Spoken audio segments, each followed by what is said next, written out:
Boleh mula, cikgu? Okey, auzubillahi minasyaitonirrajim. Kita buka majlis dengan Al-Fatihah. Auzubillahi minasyaitonirrajim. Bismillahirrahmanirrahim. Alhamdulillahirabbil alamin. Arrahmanirrahim.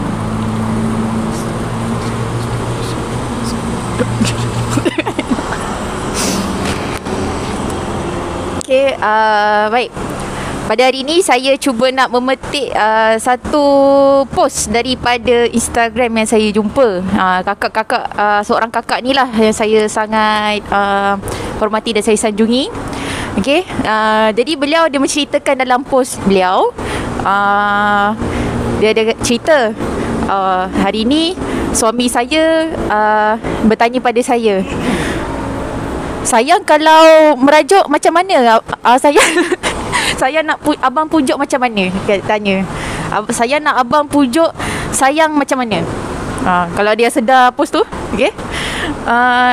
Jadi kakak tu cakap, Kak Wan lah. Kak Wan cakap, anak dah 3, kenapa hari baru tanya, kan? So betapa jauh dah melangkah perkahwinan yang mungkin dah lebih daripada berapa tahun, cikgu?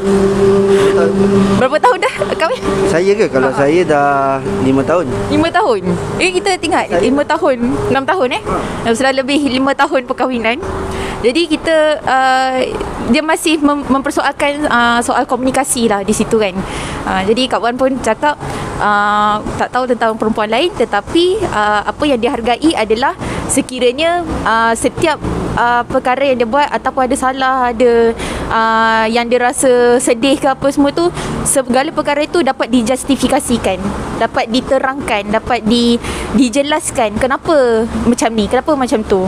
Okey, walaupun saya sebagai saya juga seorang isteri, dan saya pun merasakan perkara itu sangat signifikan dan dia sangat penting, saya rasa, dalam mana-mana perhubungan antara kita dengan rakan sekerja, dengan suami isteri kita, dengan keluarga kita.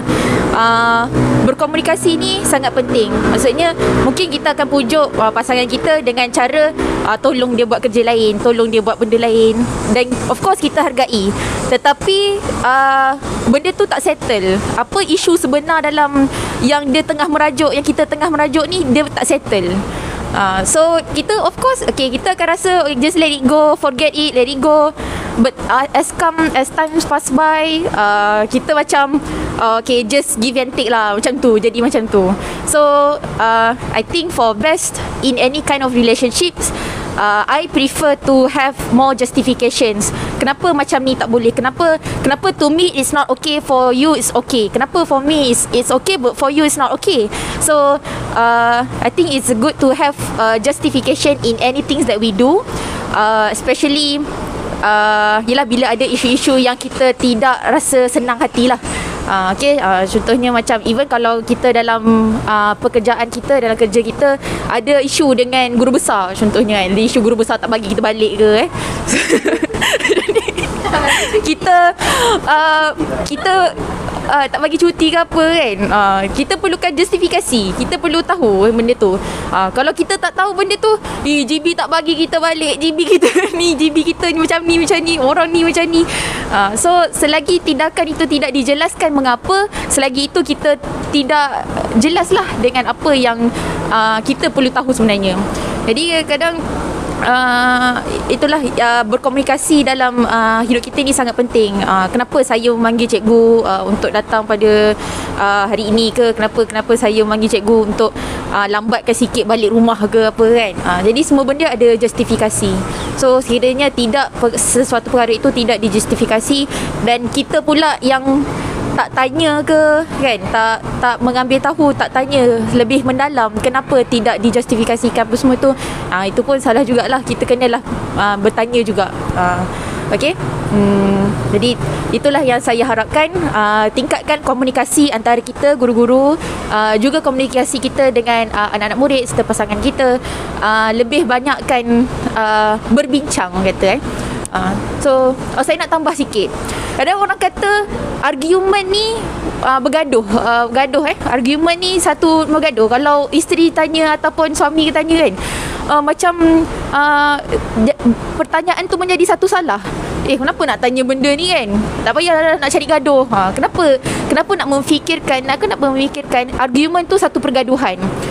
Sedangkan kalau kita twist our mindset that asking a person something is not actually asking to nak fighting ke apa, but actually nak justifikasi. So apa-apa pun try to think positive, husnuzon dengan pasangan, husnuzon dengan diri kita sendiri juga, dengan siapa-siapa, dan perbanyakkan istighfar insya-Allah. Okey, dan banyakkan berbincang.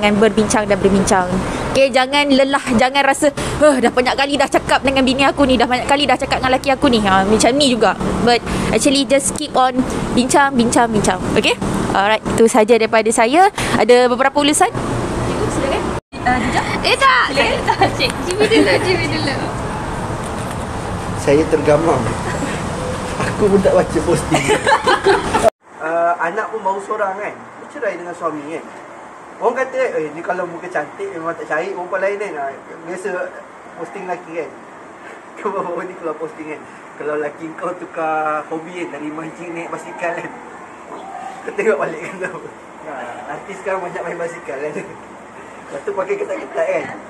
Main basikal. Lepas tu pakai ketat-ketat kan. Memang lah. Saya kat rumah saya lah tu. Seram. Ustaz, pakai elok sikit. Mana ada ketat, dia cakap. Lepas tu balik baru dia rasa. Dekat rumah saya lah macam tu. So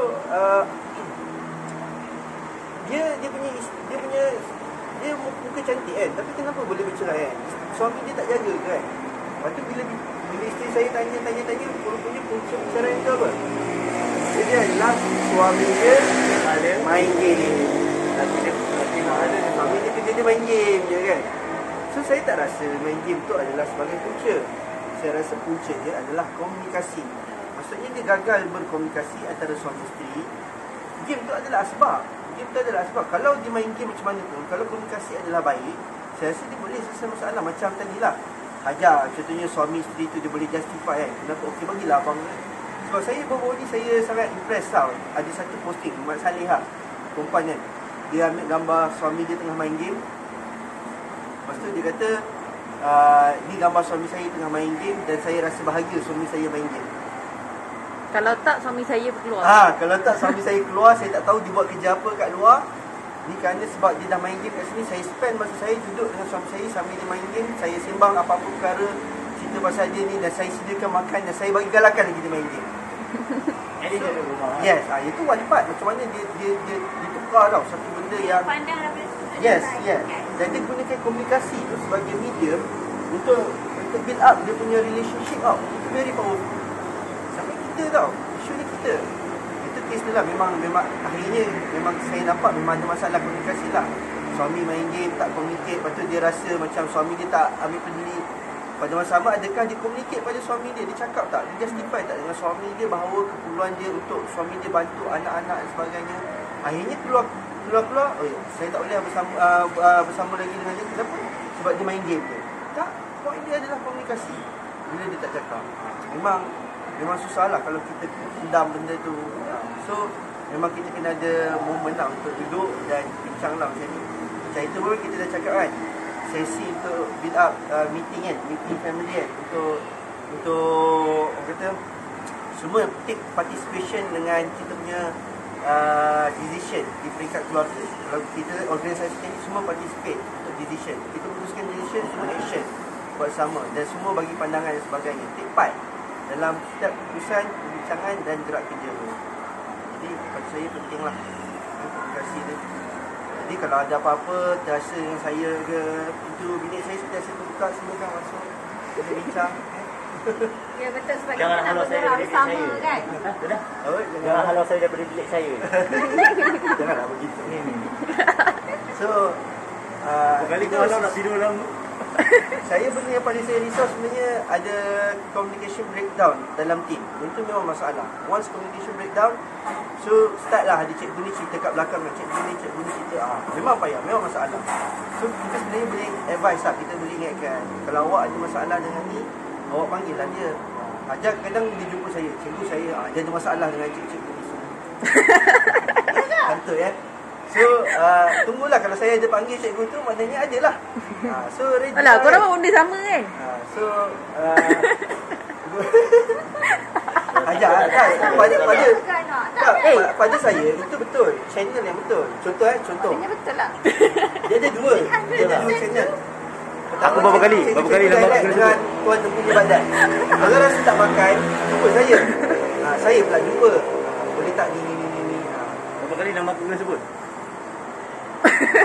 Semua je. Kau jangan risau. Jangan orang pun jangan risau.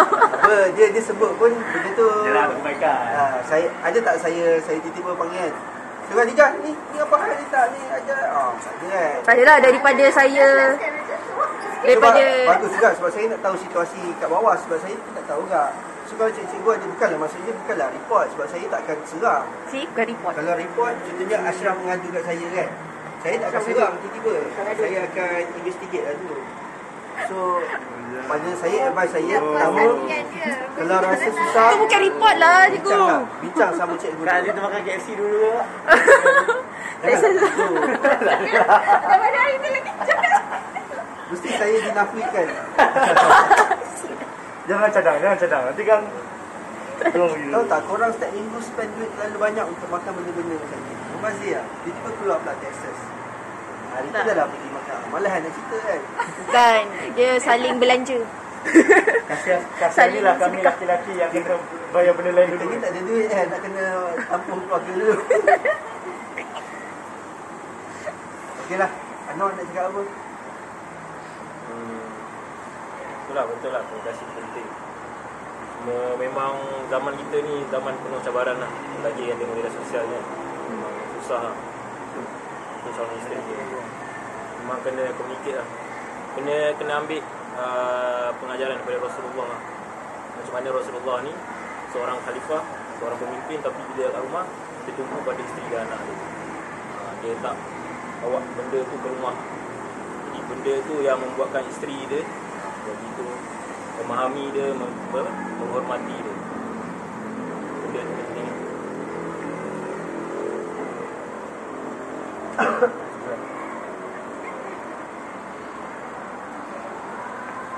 Ajar memang sengaja dia pilih tajuk ni.